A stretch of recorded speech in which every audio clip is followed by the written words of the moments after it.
As a private investigator or a process server, should you carry chemical spray or a pepper spray with you? This is Larry Kaye, ShadowAnyone.com, and the creator of the Investigator's Ultimate Guide series, Premium Private Investigator Training, from someone who's been there and done that.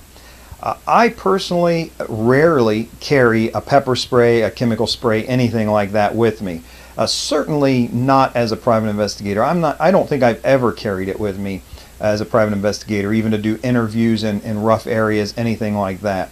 Now let me talk to you a couple of exceptions here in the private investigator world. If you carry a lethal weapon with you, like a sidearm, a firearm with you, then yeah, I think you should have a less than lethal alternative before having to go to a lethal force.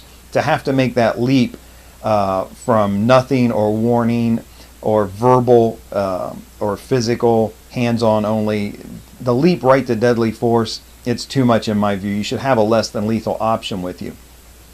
Now, for process servers, yes, occasionally I have carried a chemical spray, a pepper spray with me when I serve process. Very, very rarely. To be honest with you, if I'm carrying pepper spray, I'm probably wearing body armor as well. And if it's a choice between the two, you go with the body armor first. It's going to serve you more well in a lot of circumstances above and beyond what the pepper spray is going to serve you. A couple of things here about pepper spray if you're going to get it and going to have it. There are different kinds, different brands, and I'm not going to recommend a particular brand or kind. I will say this, there's a very cool type of pepper spray that foams up and sticks to the face, and it dyes the face as well. So it's going to leave red ink or markings or green ink or markings depending on the type you get on the face. Makes the suspect extremely easy to identify. It's hard to wash off.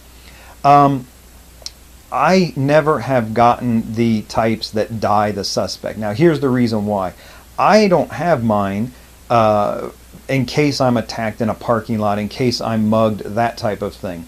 I generally know when I approach somebody who they are.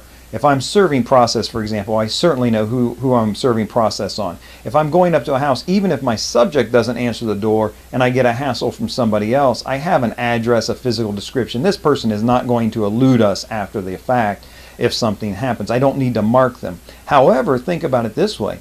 If I did have to use the chemical spray and I did mark them, especially with the one that leaves the red mark, that person is it's gonna leave almost a rash or a burn-like mark when they're photographed. It's going to look very bad down the road. It's going to look like I used more force than I actually did, even though it's just a dye, it's just added in there to help identify the subject. I don't want them showing up in court later with a picture of them with their face half red looking all chemical burned, even though it's not.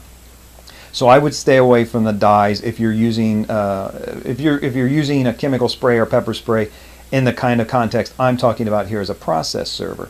Now here's the other thing, don't just buy that little $10 keychain one that's in as you check out at the drugstore.